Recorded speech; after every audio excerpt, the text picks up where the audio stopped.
let's flip a coin. Head Carolina, tails California. Okay, it's Andy Graham of Hobo Traveler. I'm in Lomé, Togo, and I'm going to do my Wednesday update. I'm going to tell you about African tennis. African tennis is the name of a food that looks like a tennis ball. It tastes really good, and it's very fattening, very oily, and sweet. It's got sugar in it. I'll stop eating it because it's hard to talk and think. But African tennis is a thing in Lomé, Togo.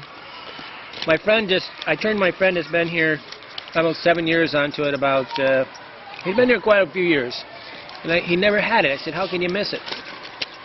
Okay, Wednesday update. I'm going to fly to the USA on Sunday. I've been here about 3 or 4 months, and I'm so grateful to leave Africa. I'm ready. I really need some good food. It's not so much that the food's good in America. It's just there's so much selection. I can have anything and everything I want. I don't have to. It's so monotonous, the food here. Okay, or it costs so much money that you have to go on a special trip, go halfway across the city and eat it, right? Which is what the people that live here do. They go all over the city and spend $20 a meal to eat in a country where $20 is a week's wages. Okay, weekly update. On Sunday I fly with Brussels Airlines to Brussels, then I turn around and fly to Chicago. I think my sister's going to pick me up on Monday. Leave on Sunday, I arrive on Monday. It's a long trip.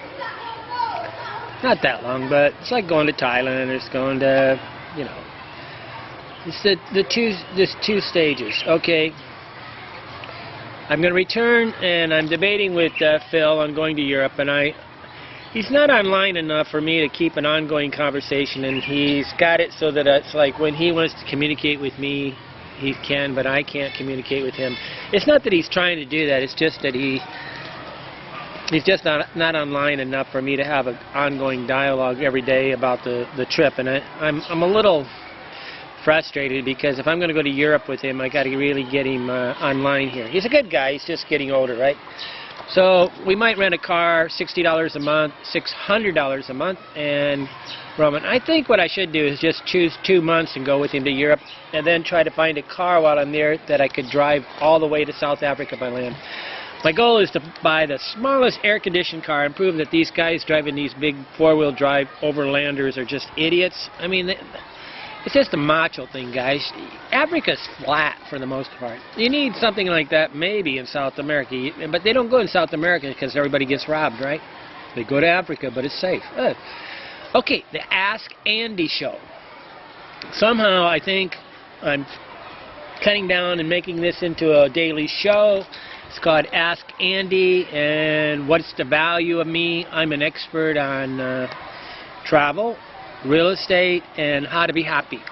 And I feel my alcoholic training has taught me how to be happy, how to set up boundaries, and how to keep my life manageable.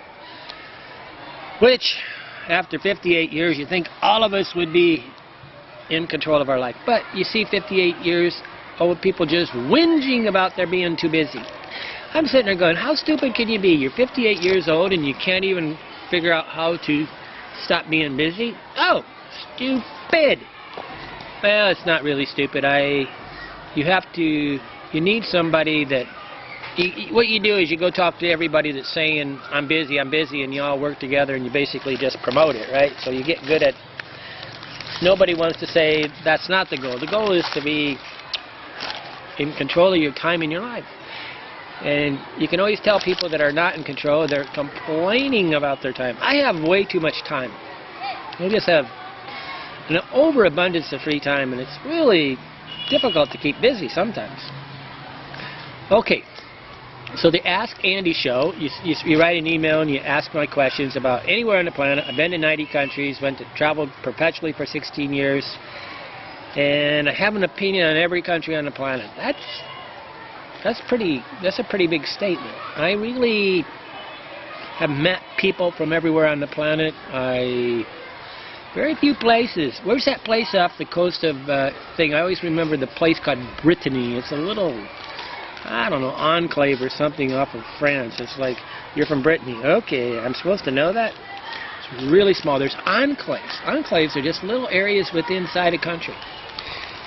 Okay, but I could talk about the autonomous states of Spain. Okay, but I don't really, you know.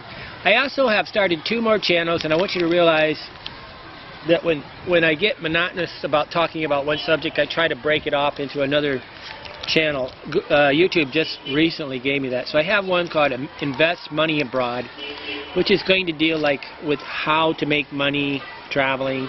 Because I know some of you just want to travel. You don't really care about living overseas. That's 99.9% of you. Only 1 in 1,000 needs to find a way to earn money to live abroad, because you dream of living the same life as me. The other 999 of you, or 1 in 10,000, 1 in 10,000 wants to do what I'm doing. The other just wants to go on a nice vacation.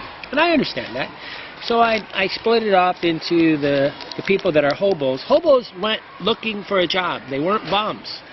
They were transient workers going from place to place trying to find a job. And they took the cheapest transportation. A bum is a bum. A hobo is a person that looks for a job.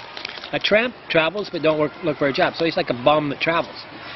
Okay, so the invest money, somewhere on the home page, you click on the right, in the little corner on the thing, there's a YouTube. Watch on YouTube. You watch on YouTube, you go to YouTube, you look at my video. Same thing. If you're not on Hobo Traveler, you can watch it there. Then somewhere on that page, I'm hoping that YouTube hasn't hidden it, because what they show me here in Togo and what they show you in America is totally different. They're really manipulative. But I have 2 things. You can search for Invest Money Abroad, look for my photo, or you can search for malarianimby.org and subscribe to these. And if you do it right, they send you an email. They don't send me an email. As soon as they find I'm in Togo, YouTube shuts me off. I subscribe to I can't say it. Jazeera. Well, like you can subscribe to different things. I can't forget the name. It's that Arabic English news channel. It's like CNN. Every day they were sending me a newsletter from YouTube saying, "Hey, new video, new video." I go look at it.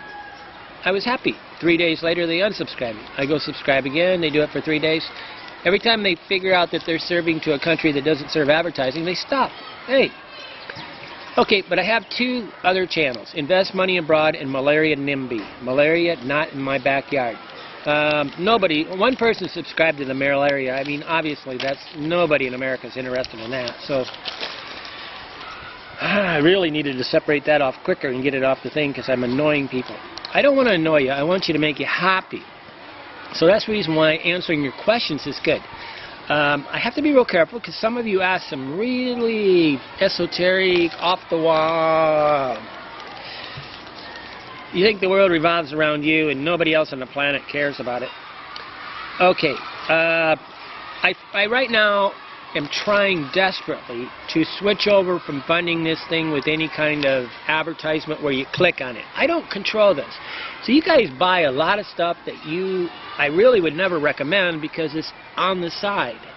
I'm not saying I wouldn't, but I mean, I know that the advertisers that are coming in on the side that are monetizing this thing are not always what I recommend. And some of you think because it's on my page that I have control of it. I have no control of it. So why am I pushing the Jumpy, ScrubNet, or the Secret Pockets? Because I believe in them, and I will feel no remorse recommending them. And the Bug Bagger. I feel 0 remorse, and I want to put on 25 more products. So I'm trying desperately to come up with a whole line of products that would surround the page, and I would never have to worry about you buying some $6,000 trip to Africa, going to Kenya, where you're not even you're in a resort where they brought in the elephants, they made the pond, they did everything, and they basically just screwed your eyes out.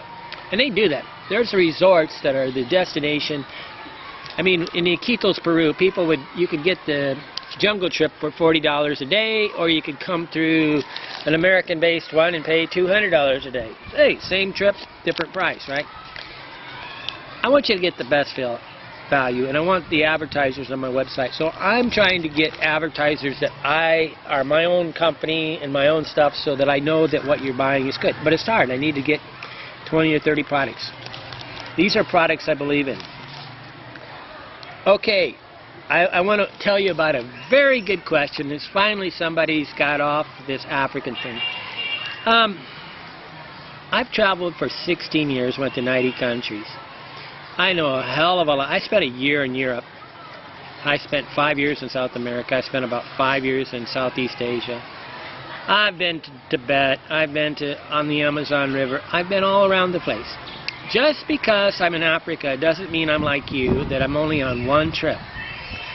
I'm really bored a lot of times with some of the things that you guys are dreaming about. It's not that I'm bored, but some of the stuff I already done, and you know, you can't know the sum total of all the places I've been to. It's 16 plus years of non-stop traveling.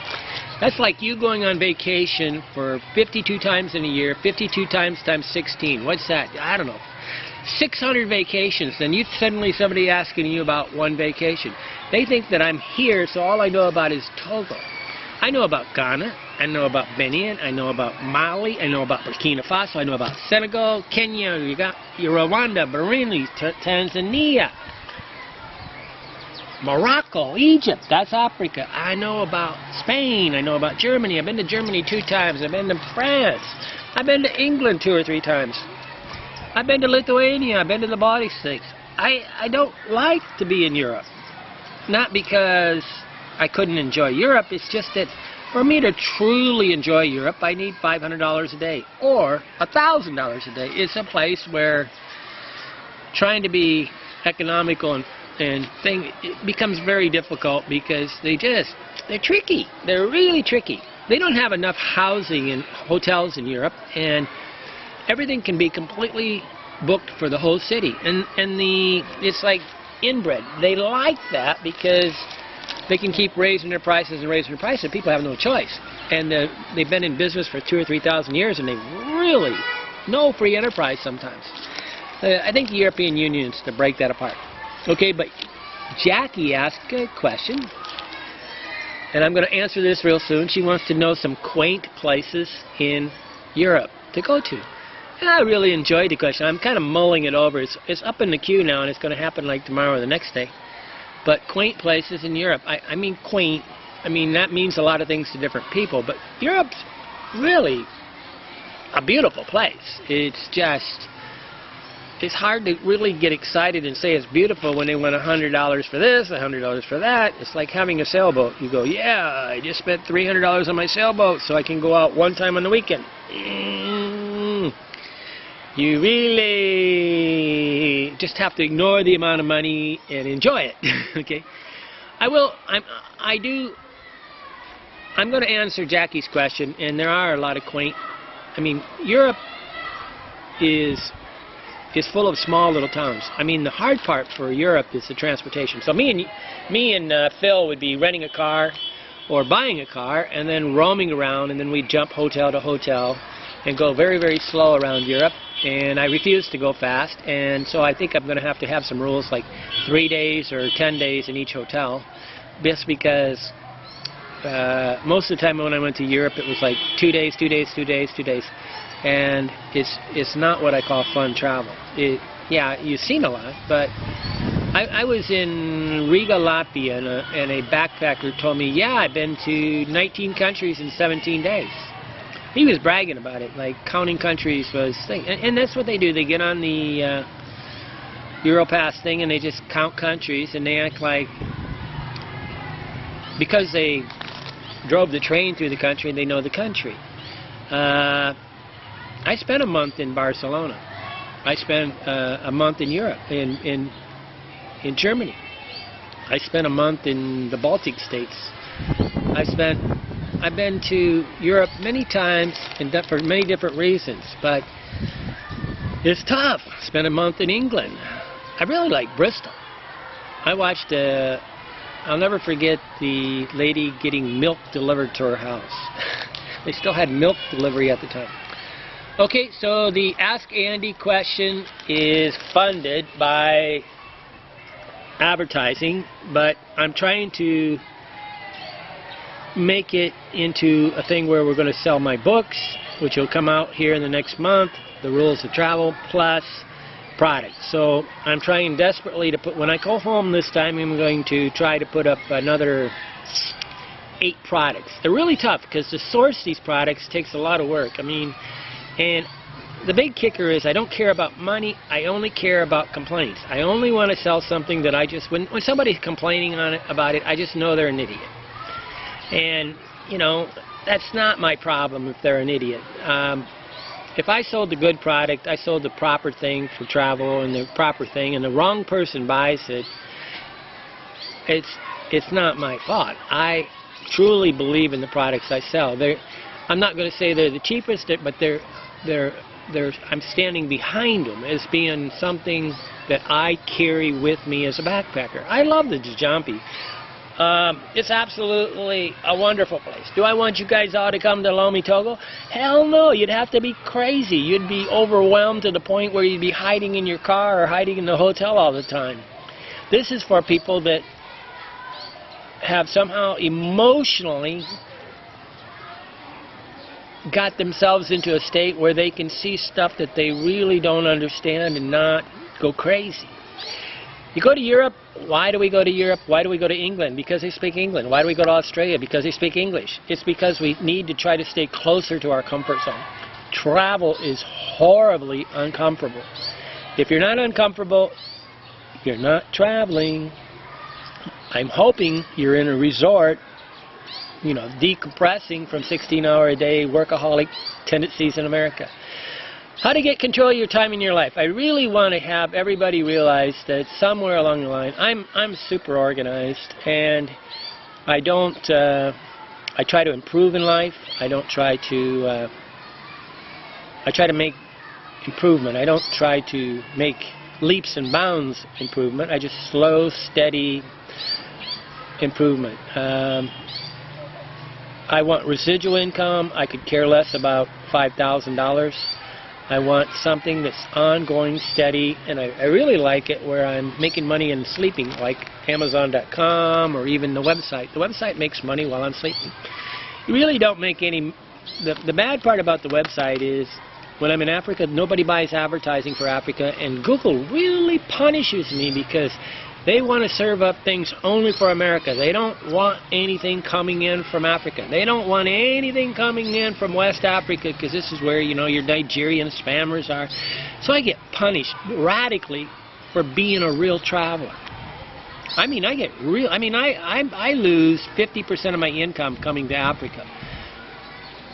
And people say, well, why don't you go to Europe? I don't want to go to Europe. But I'm going to go to Europe with Phil, so I just got to set up some parameters for him because he's an old guy, and I'm afraid, you know, I would hate to share a room and have that guy walking around naked. I think that's just scary thinking. Oh, the visual. Oh, 65-year-old guy with the belly hanging over. Oh, boy. Because some people, when they're, you know, sharing a room is never fun. So I'm not going to share any rooms with him because I also like to wake up early and make a lot of noise, get on the internet, work. I've actually slept in bed with a girl and got up and went into the bathroom and worked on the toilet because I made a, you know, because they were in the room and I didn't want to wake them. It's not the way to live. This is horrible. Sharing a room means the girl, I mean, when I was with Ba, she woke up the same time as me. When I was with Kai in Thailand, she's a workaholic. She always beat me. I don't know if she beat me, but she didn't. She was very thing. But I need to have girlfriends on the same time zone as me, right? Anybody, that's why I don't go out at night, because if I meet somebody at 11 o'clock at night, they're going to try to sleep till noon, and I'm going to be working in the morning, and we're not going to be on the same time zone. Okay, Andy Graham Show, take that email. Any question you have about any country on the planet, I can give an opinion.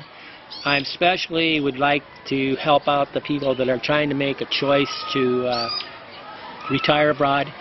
It's so expensive to test each spot, and please, I really will tell you the story behind the story, the little thing that nobody tells you about the place. And because a lot of times the expats say, I'm going to Sosua, and it's a tropical island. And you sit there and go, this place is full of whores, prostitutes. Nobody, everybody acts like they wash it away. It's like Caribbean island. Well, I know all the stories behind the stories, and I can normally debug the stuff that these guys are saying on the forums that are promoting. A lot of them guys are really, really evil. They will do anything. They'll get you to spend $2,000 to make a trip across the world, and not tell you simple things like the rooms are dirty, or you're going to have to pay $100 for a train between Austria and Germany is $100. I mean, to get on the YouTube can cost as much as 10 pounds. I mean, this is like $15 to go down around the thing. It's really can be, I was in Belgium and I looked at Head and Shoulders and they wanted $8. I paid $24 in Paris for 2 cups of coffee and a Coca-Cola on the Champs-Élysées. You need to know this before you land on the shores. You need to know that it's not just the plane ticket. It's not the promise and delusion that the international lying's telling you. There's a lot of things that go into it. It's a cultural change. It's highly uncomfortable, and if you commit too much, you lost a lot more money than having me answer some questions. Okay, Andy Graham, having fun.